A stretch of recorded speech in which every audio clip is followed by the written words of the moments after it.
Thiruvananthapuram Aryanad panchayat അംഗത്തിന്റെ ആത്മഹത്യയിൽ CPM-നെതിരെ Congress. Sreeja ജീവനൊടുക്കിയത് CPM നേതാവായ പഞ്ചായത്ത് പ്രസിഡന്റിന്റെ സാമ്പത്തിക ക്രമക്കേട് ആരോപണത്തിൽ മനംനൊന്താണ് എന്നാണ് വിമർശനം. ഉത്തരവാദികൾക്കെതിരെ കർശന നടപടി വേണമെന്ന് പ്രതിപക്ഷ നേതാവ് VD സതീശൻ ആവശ്യപ്പെട്ടു. ഇന്ന് രാവിലെയാണ് ആസിഡ് കുടിച്ച് ശ്രീജ ജീവനൊടുക്കിയത്. ഇപ്പോൾ ആര്യനാട് ജംഗ്ഷനിൽ കോൺഗ്രസ് പ്രവർത്തകർ കുത്തിയിരുന്ന് പ്രതിഷേധിക്കുകയാണ്. മേഘന മുരളി വിവരങ്ങളുമായി ചേരുന്നുണ്ട് ആര്യനാട് നിന്ന്. മേഘന, വലിയ പ്രതിഷേധമുയർത്തുന്നു, ഗുരുതര ആരോപണങ്ങൾ മുന്നോട്ട് വയ്ക്കുന്നു കോൺഗ്രസ് നേതൃത്വം.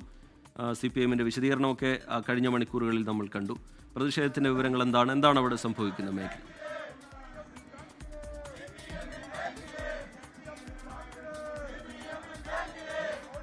കോട്ടയ്ക്കകം വാർഡ് മെമ്പർ ശ്രീജയുടെ മരണവുമായി ബന്ധപ്പെട്ട് വലിയൊരു പ്രതിഷേധമാണ് ഇപ്പോൾ ആര്യനാട് ജംഗ്ഷനിൽ കോൺഗ്രസ് നടത്തുന്നത്. അതിൽ കോൺഗ്രസ് DCCയുടെ നേതൃത്വത്തിൽ തന്നെയാണ് ഇപ്പോൾ പ്രതിഷേധം സംഘടിപ്പിക്കുന്നത്.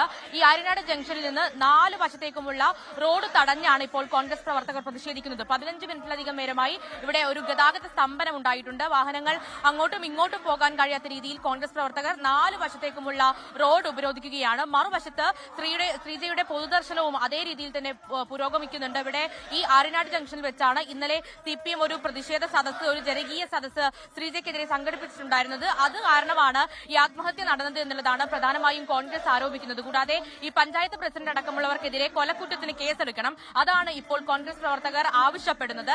ആ ആവശ്യം നിറവേറ്റതല്ലെങ്കിൽ ഇപ്പോൾ പോലീസ് അസ്വാഭാവിക മരണത്തിനാണ് കേസെടുത്തിട്ടുള്ളത്. പക്ഷേ അതും പോരാ, മറിച്ച് കൊലക്കുറ്റത്തിന് കേസെടുക്കണം എന്നുള്ളതാണ് ആവശ്യം. അതുവരെ ഈ പ്രതിഷേധം, ഈ റോഡ് തടഞ്ഞുള്ള പ്രതിഷേധം തുടരുമെന്നുള്ളതാണ് കോൺഗ്രസ് പ്രവർത്തകർ അറിയിക്കുന്നത്. ഇപ്പോൾ ബിന്ദുകൃഷ്ണ അടക്കമുള്ള, ശബരിനാഥ് അടക്കമുള്ള കോൺഗ്രസ് നേതാക്കൾ സ്ഥലത്തുണ്ട്. അതുപോലെ തന്നെ ഈ ശ്രീജയുടെ മൃതദേഹവുമായാണ് കോൺഗ്രസിന്റെ പ്രതിഷേധം ആര്യനാട് നടക്കുന്നത്.